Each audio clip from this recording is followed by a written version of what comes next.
बिहार चुनाव की दहलीज पर खड़ा है, लेकिन अभी भी सीटों को लेकर पेंच फंसा हुआ है। चाहे वो इंडिया गठबंधन हो या फिर एनडीए, किसी भी खेमे में अभी तक सीटों को लेकर कुछ तय नहीं हुआ है। हाँ, इतना जरूर है कि तमाम पार्टियां सियासी बिसात पर अपने अपने समीकरण साधने में लगी हैं और गाहे बगाहे कितनी सीटों पर दावेदारी पेश करनी है इसका भी जिक्र कर देती हैं। लेकिन बात बस इतनी भर नहीं है, क्योंकि एनडीए में भले ही मुख्यमंत्री को लेकर कोई सस्पेंस नहीं है, लेकिन महागठबंधन की तरफ से चाहे अनचाहे मुख्यमंत्री के सवाल पर ऐसे जवाब आते हैं जिससे राजनीतिक गलियारों में नए सिरे से बहस छिड़ जाती है। बहरहाल शनिवार को मुजफ्फरपुर में हो रही एक जनसभा में आरजेडी नेता तेजस्वी यादव ने एक बड़ा ऐलान कर दिया। उन्होंने कहा कि तेजस्वी बिहार की सभी 243 सीटों पर चुनाव लड़ेंगे। उन्होंने आगे लोगों से अपील की कि तेजस्वी के चेहरे को देखकर ही वोट दें। तेजस्वी के बयान के बाद पॉलिटिकल गलियारों में नई कमेंट्री शुरू कर दी। बता दें कि यह बयान ऐसे समय में आया है जब कांग्रेस के कृष्णा लवरू हो या पूर्णिया से निर्दलीय सांसद पप्पू यादव ये कह चुके हैं कि तेजस्वी यादव मुख्यमंत्री कैंडिडेट नहीं बल्कि संयोजक हैं और मुख्यमंत्री तो जनता चुनेगी। तो चुनाव से पहले इन बयानों के मतलब मैंने क्या निकाले जाएं, ये अपने आप में एक सवाल है। और ऐसे में तेजस्वी यादव का आया ये बयान कहता तो बहुत कुछ है। वहीं मुजफ्फरपुर की सभा में तेजस्वी यादव ने प्रदेश की मौजूदा सरकार पर भी जमकर निशाना साधा और आरोपों की झड़ी लगा दी।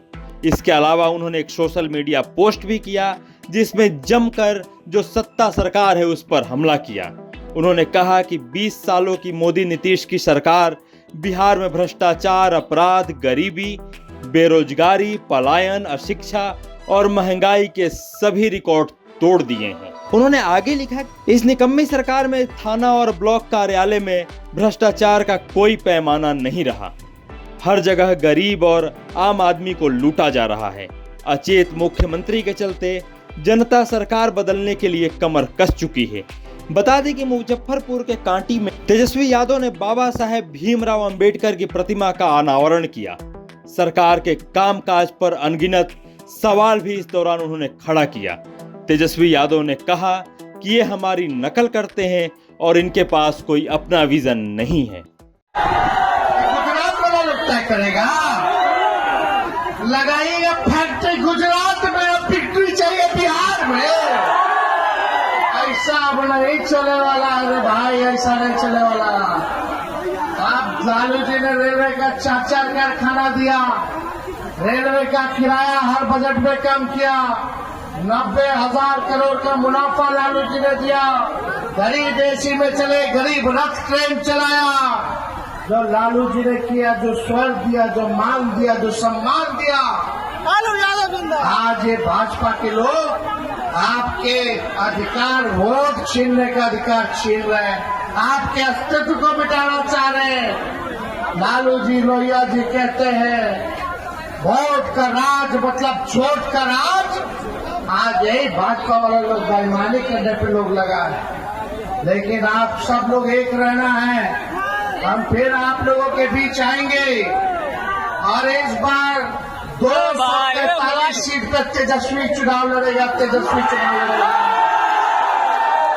चाहे कांटी हो, मुजफ्फरपुर हो, बौछारा हो, गाय घाट हो, अपन हमारे मुन्ना जी का क्षेत्र हो, हर जगह से तेजस्वी चुनाव लड़ने का काम करेगा। आप सब लोगों से अपील है कि तेजस्वी को देख करके वोट दीजिए, जो बिहार को आगे ले जाने का काम करेगा। लेकिन सरकार पर हमले से इतर जो बात सीट बंटवारे की है उसको लेकर के मामला अभी भी उलझा हुआ है। तो अब बात जब सीट बंटवारे को हो रही है तो पिछले विधानसभा में महागठबंधन के सीट बंटवारे के गुणागणित को भी समझ लेते हैं। 2020 के विधानसभा चुनाव की अगर बात करें तो उस समय आरजेडी ने कुल 144 सीटों पर चुनाव लड़ा था और उसे 45 सीटों पर जीत मिली थी और वो महागठबंधन की क्षितिज पर सबसे बड़ी पार्टी बनकर उभरी थी। वहीं कांग्रेस को 70 सीटें मिली थी, जिनमें कांग्रेस महज 19 सीटें ही जीतने में कामयाब रही थी, जिसके बाद महागठबंधन में कांग्रेस की खूब किरकिरी हुई थी और बातें ये भी निकल के आ रही थी कि अगर कांग्रेस का प्रदर्शन अच्छा रहता तो प्रदेश का जो सियासी मिजाज है वो कुछ और होता। तो आखिर में ये सवाल बरकरार है कि आखिर कितनी सीटों पर कांग्रेस चुनाव लड़ना चाहती है और क्या महागठबंधन के अंदर कांग्रेस की मांग पर सहमति बन पाएगी और कहीं ऐसा तो नहीं कि सीट और मुख्यमंत्री के चेहरे के रस्साकस्सी के बीच गठबंधन में दरार आ जाएगी। बहरहाल ये सारे सवाल हैं।